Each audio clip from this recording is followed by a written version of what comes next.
Donc voilà, on va travailler debout. Donc si vous avez un bloc, je l'ai ici.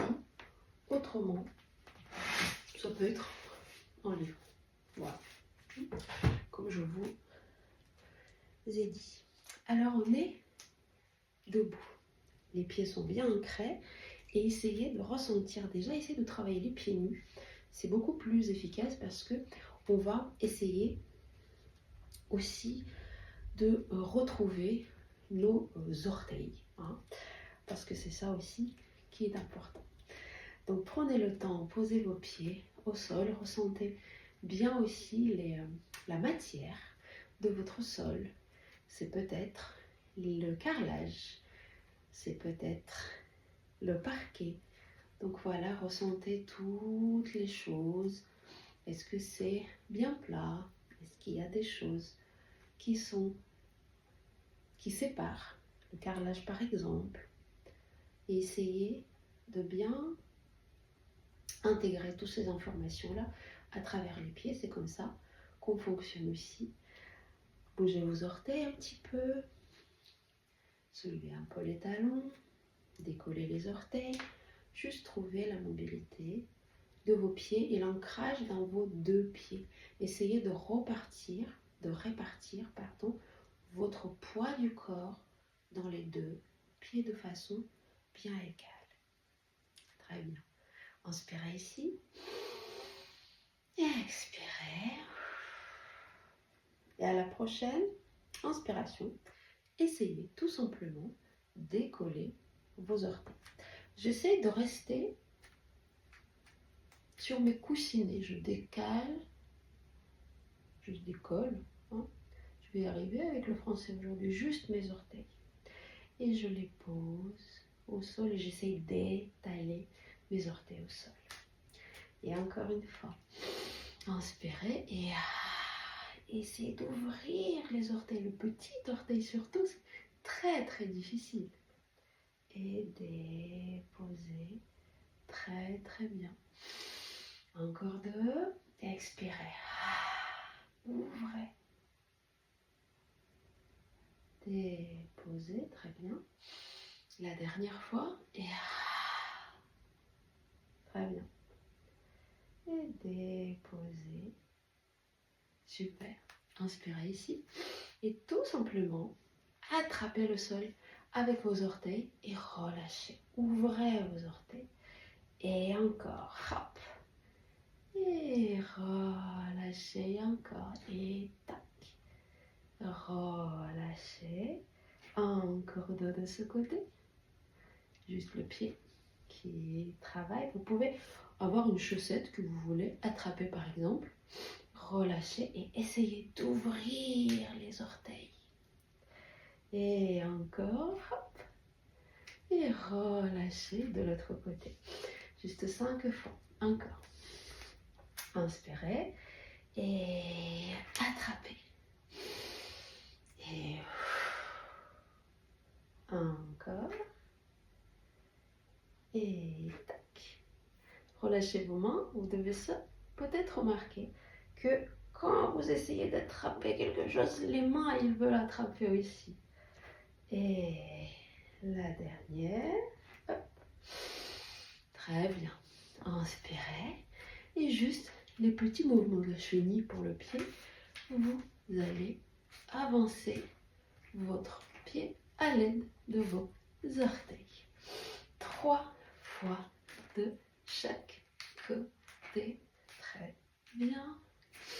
La dernière. Ouais. Et de l'autre côté. Inspirez. Et hop. Mon sol, il glisse pas. Très bien. Donc si vous voulez utiliser le tapis pour votre pratique des pieds, n'hésitez pas. Un petit peu plus glissant, peut-être. Très bien. Inspirez ici. Et à la prochaine mouvement, on va soulever les talons pour aller chercher notre demi-pointe. Et descendez tout en gardant le poids du corps toujours au niveau de vos orteils. Vous voyez, je ne suis pas en train de passer le poids du corps en arrière. Et encore une fois. Montez. Et descendez. Très bien. Encore. Et c'est la cheville maintenant qui travaille. Et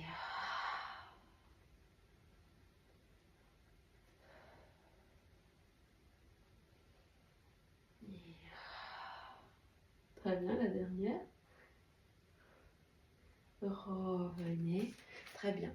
C'est à ce moment-là, si vous avez un bloc, vous pouvez l'utiliser. Vous mettez un pied sur le bloc, de façon que votre talon soit dans le vide et l'autre pied reste seul. Ici, ce qui est important, ne pas déhancher. Regardez, si je m'installe comme ça, vous voyez que mon bassin, il n'est pas du tout aligné.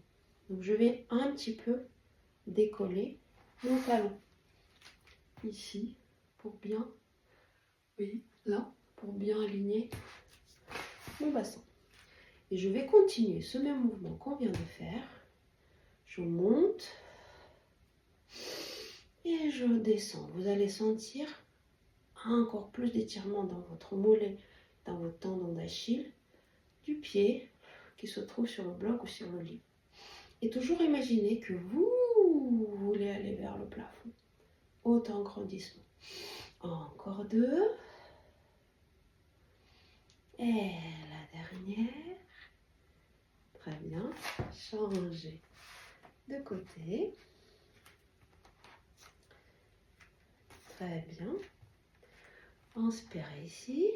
Donc, trouvez votre posture. Et c'est parti pour 5 fois. Donc du coup, ici, je vais aller de ce côté-là du sol, je vais aller beaucoup plus haut. Alors, je vais être presque comme une danseuse. J'essaie de me positionner bien pour que vous me voyez bien. Hop, vous voyez, je vais presque jusque mes orteils. Et j'essaie de ne pas faire ça. Et encore 3. Et 2. Il y a l'équilibre ici. Et vous pouvez peut-être voir aussi si votre côté droit, côté gauche est plus fort que l'autre. On va mettre les pieds maintenant sur un côté, de chaque côté du bloc. Vous inspirez là. Mettez-vous sur les pointes. Mettez votre talon sur le bloc. Maintenant, on a une rotation externe. Retournez et reposez. On est en parallèle. Je monte, je pose mes talons sur le bloc, je tourne ma hanche en rotation externe, je découvre. Et encore. Et hop. Et tac. Vous pouvez le faire sans le bloc. Vous montez en demi-pointe. Je vais vous le montrer. Vous montez en demi-pointe. Amenez les talons ensemble. Descendre dans cette position. Et séparer les talons. Choisissez votre option. Les deux sont intéressantes. Avec le bloc, on est obligé d'avoir une certaine montée. Et hop. Encore 2. Très bien. La dernière. Super. Parfait. Inspirez ici et vous pouvez vous mettre avec le pied sur le bloc ou sur votre livre. Inspirez ici. Restez une petite travail d'équilibre. Et vous pouvez aller chercher peut-être votre équilibre un petit peu plus loin. C'est-à-dire chercher à amener la jambe en arrière. Attention à votre bassin.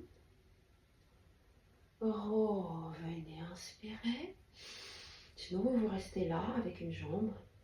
Montez par exemple en tablette. Et encore. Très bien. Encore une fois.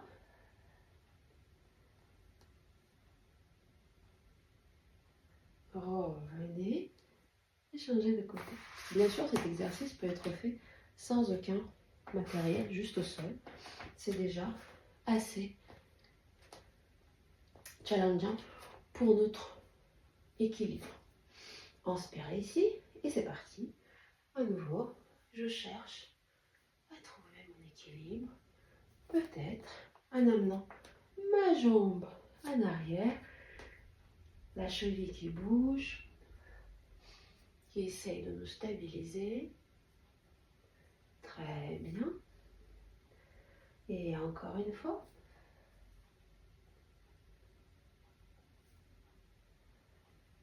Très bien, la dernière. Et l'équilibre. C'est aussi notre façon de travailler notre posture. Très bien. Revenez au sol. Et encore une fois, montez en demi-pointe. Inspirez ici et descendez un talon et puis l'autre et marchez. Posez vos mains sur le bassin pour garder le bassin bien stable sans déhancher. Et c'est parti. Encore 1, 2, 3 et 4. Et 1, 2, 3 et 4. Et 1, 2, 3 et 4. Et 1, et 2, 3 et 4. Et posez. Relâchez un petit peu vos pieds. Et pour terminer, je vous propose qu'on masse un petit peu les pieds. Vous pouvez terminer ou commencer cette séance par ces exercices-là. Donc ici, soit vous avez une petite balle de tennis, tout simple. Vous le posez sous le pied. Et je pense que vous connaissez un peu cette pratique. Vous allez appuyer avec le pied pour écraser la balle et pour bien masser la voûte plantaire au milieu, mais aussi bien sur les côtés, sans aller sur le talon, parce que ce n'est pas besoin. Bon, on n'a pas besoin, c'est surtout vraiment sur la voûte plantaire. Peut-être insister sur les endroits où vous sentez que c'est un petit peu plus douloureux. Il y a peut-être des tensions. Voilà. Et après, reposez le pied et ressentez comment on sent mieux. C'est notre pied. Autrement, moi, j'ai ce genre d'hérisson. Donc, quelque chose de piquant. Ça peut être aussi une balle avec des pics. Ou vous pouvez, pareil, juste marcher avec votre pied pour bien stimuler toute la voûte plantaire, les veines qui passent dans le pied. Voilà. Un petit peu d'un côté et puis de l'autre. Vous pouvez faire ça le matin, par exemple, si vous sentez que les jambes sont un petit peu lourdes. Ça permet aussi de stimuler la circulation sanguine dans les jambes. Et voilà, des petites choses à faire pour stimuler notre pied, pour le travailler, pour gagner dans la mobilité, dans l'élasticité du pied, mais aussi renforcer notre cheville. Vous avez aussi eu un petit exercice pour l'équilibre qui est très important et très intéressant pour notre posture. Donc voilà, amusez-vous, prenez ces petits exercices. Si vous êtes dans la cuisine, dans la salle de bain, faites des petits relevés des talons. C'est pas mal, c'est intéressant, ça stimule les jambes, c'est assez rigolo. Prenez vos enfants avec vous, ils vont apprendre à faire ça, ça ressemble à la danse, c'est sympathique. Voilà, et je vous embrasse et je vous dis à demain.